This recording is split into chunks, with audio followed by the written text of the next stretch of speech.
ভাই আমিও তো এরকমই ভাই। তাই নাকি? তুমি অনেক লাকি সখী। এরকম মন সবার থাকে না। আর যারা এই মনের মানুষ, তাকে কলজাটা না, তাকে শরীর থেকে অনেক বেশি বড়।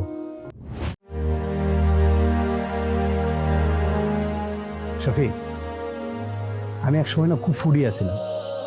বাইরে যেখানে যা পাইতাম তা খাইতাম। কাচ্চির নাম শুনলে তো আমার মানে পাগল হয়ে যেতাম। খাইতে হইবই, এমন কোনো দোকান নাই যেখানে কাচ্চি আমি ট্রাই করিনি।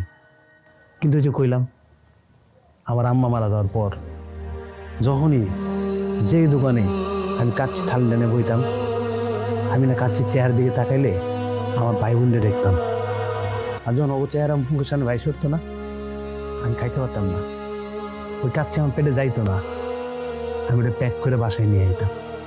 এমন না যে আমার ভাই বোন না খাইয়া দিছে, এমন না যে ঘরে কোনো খাওয়ান নাই, এরা জানতে পারবো না, না খায় ঘুমাইতেছে। তারপরও ওই কাচ্চি আমার পেটে যাইতো না, গলা দিয়ে নামতো না, কষ্ট হইতো। তাই সবসময় প্যাকেট করে বাসায় নিয়ে যেতাম। ভাই বিষয়টা আমি বুঝতে পারছি, বিষয়টা অদ্ভুত না, বিষয়টা দায়িত্ব, মায়া, ভালোবাসা। যারা বুঝলে বুঝলো, না বুঝলে না বুঝলো।